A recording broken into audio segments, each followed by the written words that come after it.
Welcome to Storyflix. In this video, we will explain P&JK, Policeman and Me.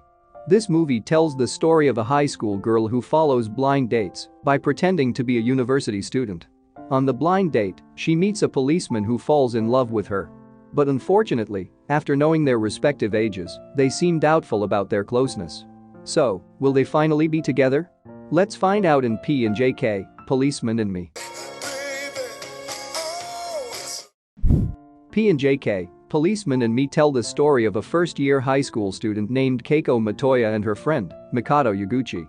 They intend to meet their two other friends in front of the cafe, who instead invites them to go on a blind date. So that they can be accepted when going on a blind date, the friend asks them to pretend to be 21-year-old college students. But, in fact, Kako is only 16 years old. Moreover, their friend warned Kako and Mikado not to drink alcoholic beverages, which were forbidden to be consumed by minors. Long story short, they entered the cafe to join a blind date. The event was lively, with the members getting to know each other and exchanging phone numbers. Unfortunately, Kako and Mikado were sitting alone because they weren't used to blind dates when they were approached by two young men. The two men invite them to get acquainted while offering them alcoholic drinks.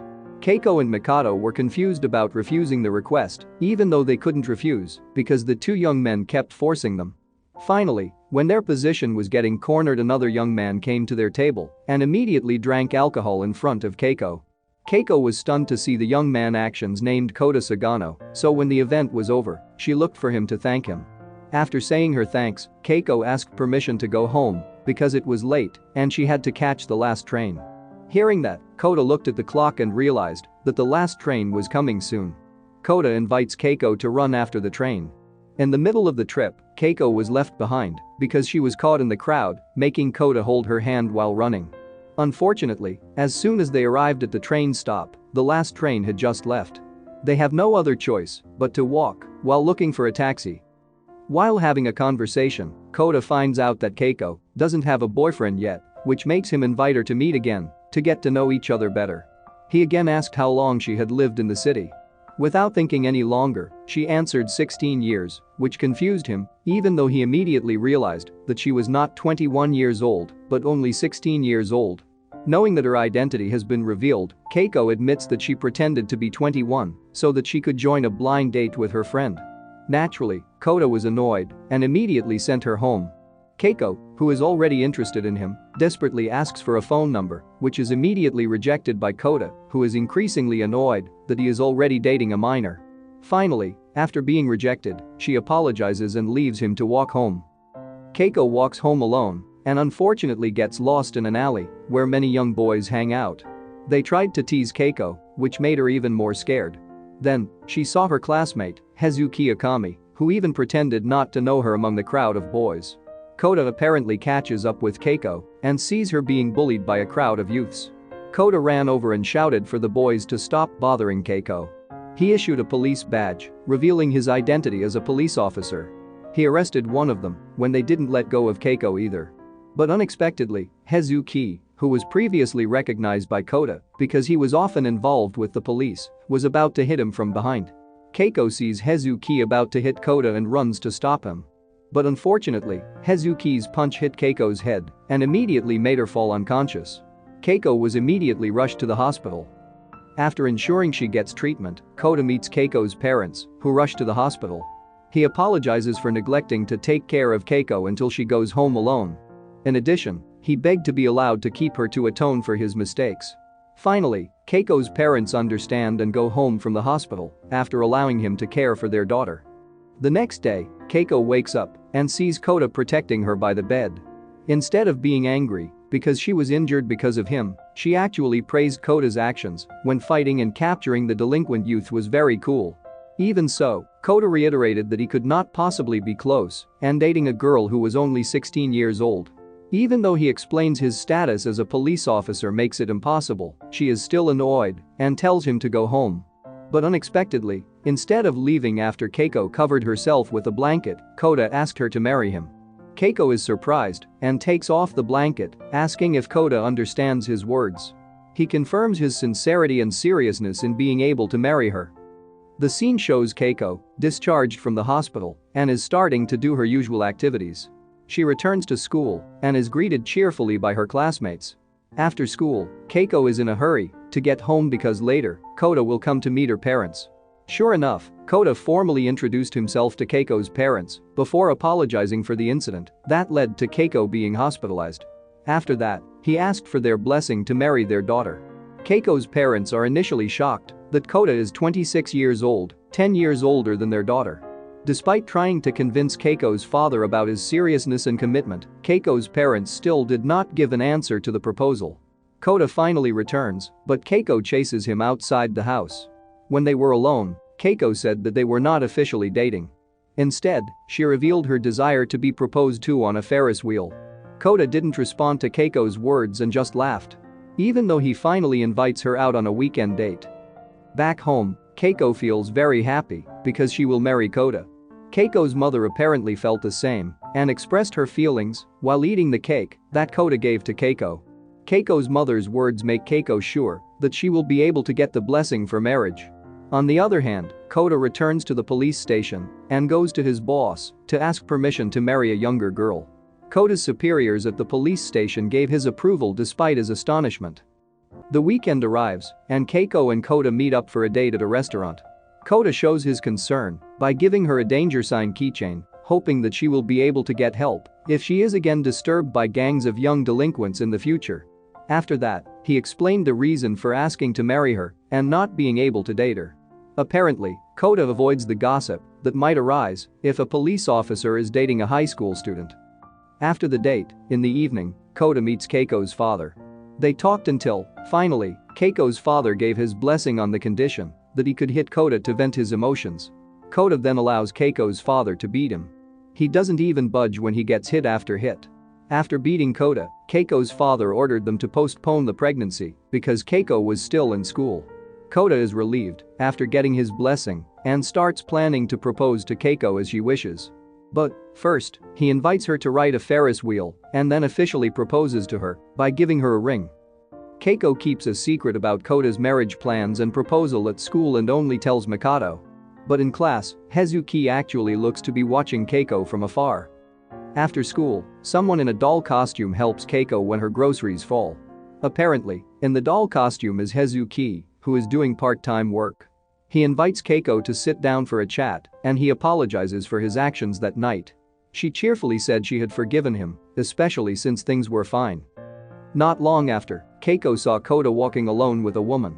A curious Kako borrows Hezuki's clown mask to meet Kota to find out who the woman walking with him is. But the plan failed and Kota misunderstood because Hezuki came to see Kako, who was forced to take off the mask. When they return home, Kako and Kota argue about Hezuki. Kako thinks Hezuki is not a bad person and she has forgiven him.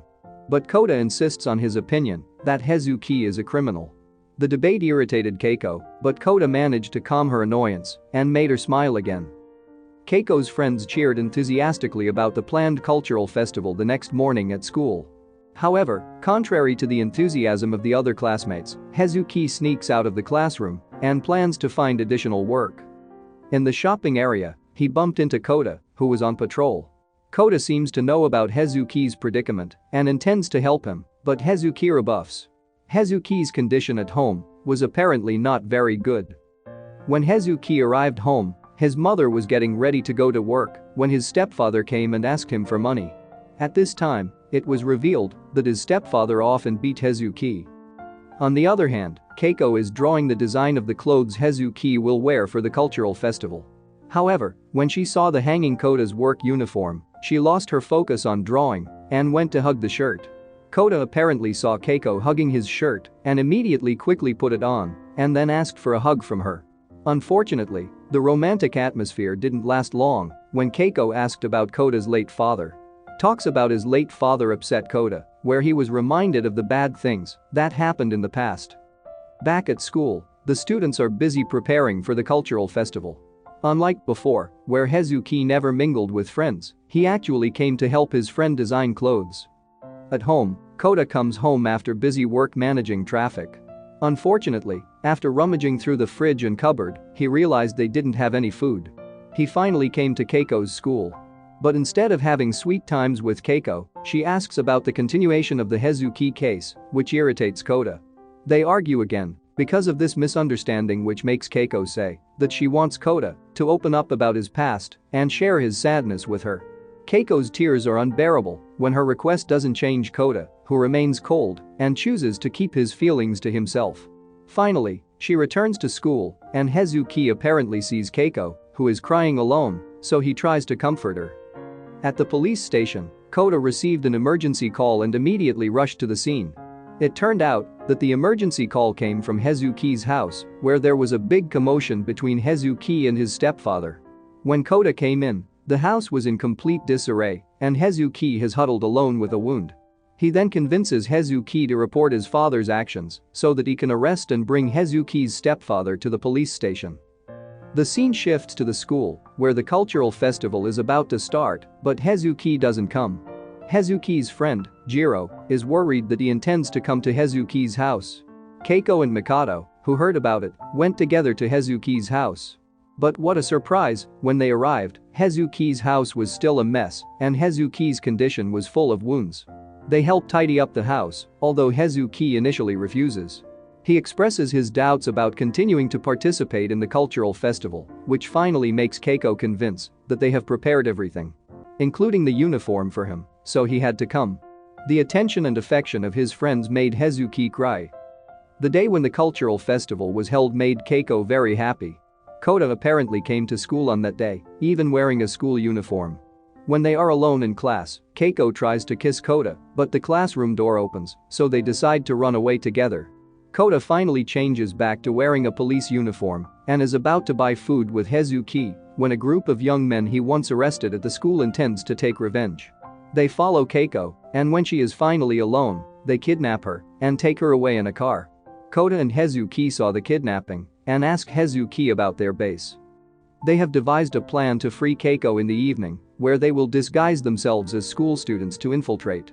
Unfortunately, the disguise was immediately exposed and the fight was inevitable. On the other hand, other police officers were already standing outside the building to ambush and arrest the thugs. The battle between Kota and the thugs was fierce until one of the youths pulled out a knife to stab Hezuki. Seeing that, Kota immediately ran in the way, even though it ended up with the knife stabbing him. The moving scene shows Kota, who has just woken up in the hospital. Keiko feels sad that he was badly injured because of her. She even says that they shouldn't get married if it ends with him impaled to save her. She even returns the ring that he gave her. They continued their separate lives, and Keiko moved to live with her parents. On the other hand, Kota, discharged from the hospital, meets Hezuki, who will move to the village to start a new life with his mother. Hezuki then asked about Kota and Keiko's relationship because he saw Keiko was no longer cheerful at school. Realizing that Kota would not answer the question, Hezuki left and continued preparations for his move. Kota comes to Keiko's school the next day because he gets an invitation. The school would like to thank the police because they have succeeded in stopping the criminal acts involving the school. When Kota is on stage to receive the award, Mikado raises her hand to ask why the police always do dangerous things. Kota then replied that his job as a police officer required him to be willing to sacrifice his life for the people they loved, even though, on the other hand, they had to survive for them. Kota's answer made Keiko cry, and after the event was over, she looked for him. At the same time, Kota runs to find Keiko. P&JK Policeman and Me closed with Kota and Keiko kissing each other passionately to express their longing. The moral that can be learned from this movie is there is no surrender for love. Whatever the obstacles must be overcome to get a happy ending.